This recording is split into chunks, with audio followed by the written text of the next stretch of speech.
Good afternoon, I'm Imogen Bakra and welcome to this COP26 debrief, giving you bite-sized insight on the latest COP26 discussions and developments.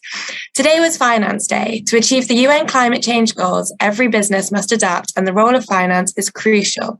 Today's videocast from COP26 focuses on how finance flows can be mobilised to take action on climate change. I'm joined by our climate and ESG specialists, James Close and Caroline Haas, who are on the ground at COP26 to hear their key takeaways.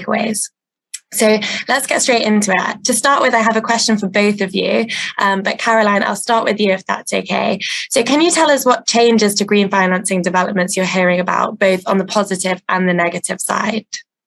No, thank you, Imogen. I think today has been really fascinating just to listen to the different stakeholders talk about how they want to mobilize capital. And one of the speakers was the finance ministry from Uruguay, and they were looking at a sustainable linked bond, really kind of tie their environmental ambitions to their financing. And they really wanted to sort of mainstream the NDCs and then place them into the bond market. And so really kind of innovative, new. This hasn't been done before, and it just underpins the fact that you're looking at sort of those sectors and expansion or diversification as well as the products.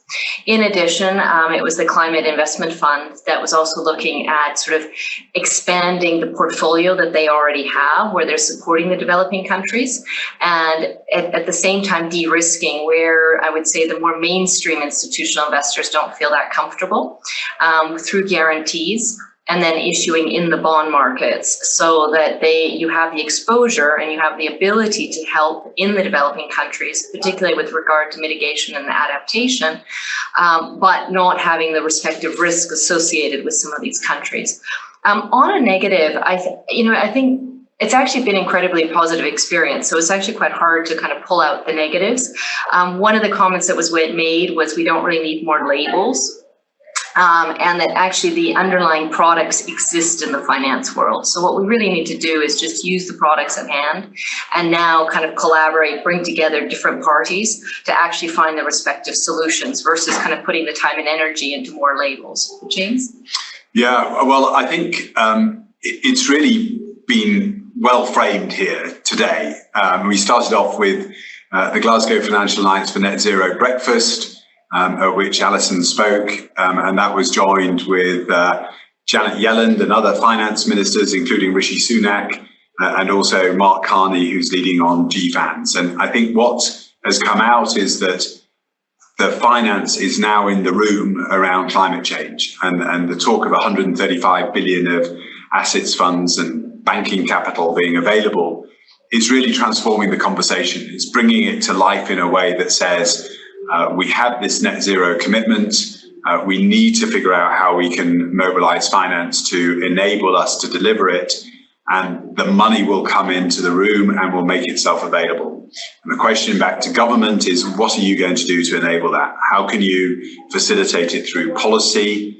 And how can you drive regulatory approaches which enable that to happen, both in terms of reducing reliance on fossil fuels, but also accelerating the shift to renewables, but also other clean forms of activity like electric vehicles, or indeed when you get into emerging markets, the sorts of things you can do for avoiding land use loss and deforestation, and also agriculture and the whole food systems discussion. So the big picture is we've got to change, and the money's there. The question now is, how do we do that? And that's where I think we come in as an organisation in terms of practical solutions to enable that to happen for our customers.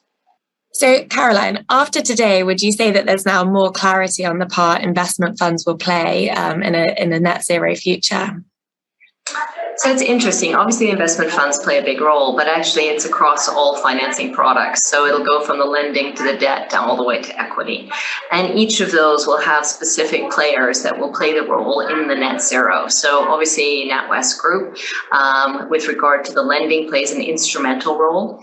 And Alison Rose today spoke passionately about the role that we will be playing lending to the SMEs, both from a side of their decarbonization strategies, but also supporting those climate and sort of clean tech companies, enabling them to scale and find the markets, becoming part of the supply chains, and really working with them.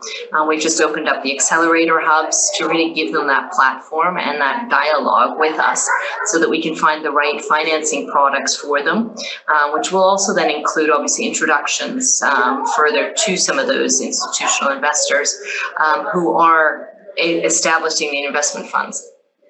The other thing that was interesting yesterday, Ursula von der Leyen announced €1 billion that she's working in partnership with Bill Gates, as well as the EIB, with regard to Catalyst, which is a fund targeted specifically, again, to these climate or clean tech companies.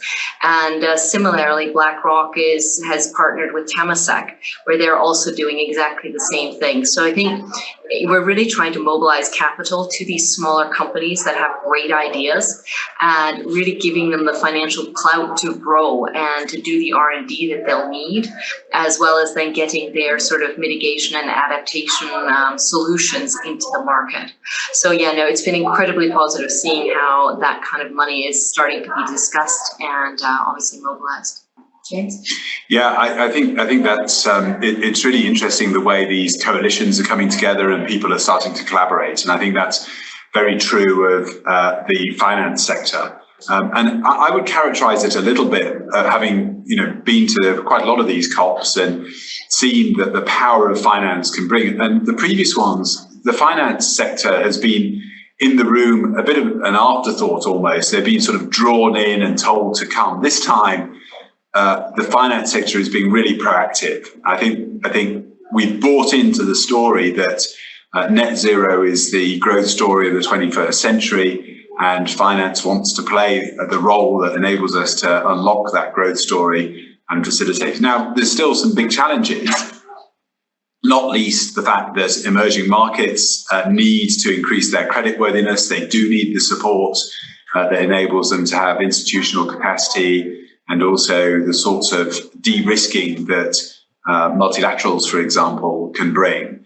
And it's also interesting to see the role of multilateralism in this world where finance is being provided by the private sector being questioned. And what can multilateralism bring to enable finance to flow as effectively as it possibly can?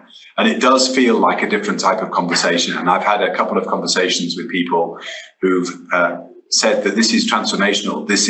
Today is the day that will make a big difference to the way in which we address the climate emergency. And it's a very, very powerful feeling. Sounds like a super interesting day.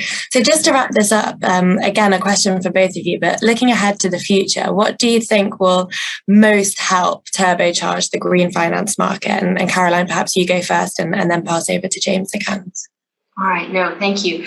You know what? I think it's really interesting to say what James said earlier. I mean, we're really rewiring the global economy. And I think this is really important. So this is going to infiltrate everything we do.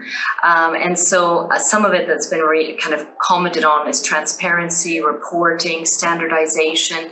All of these things will really, really help to kind of bring us all together, and then we can actually collaborate. And I think this is, right now, we're still sort of all trying to solve some of these problems in our own little, in our own jurisdictions, in our own companies, whichever.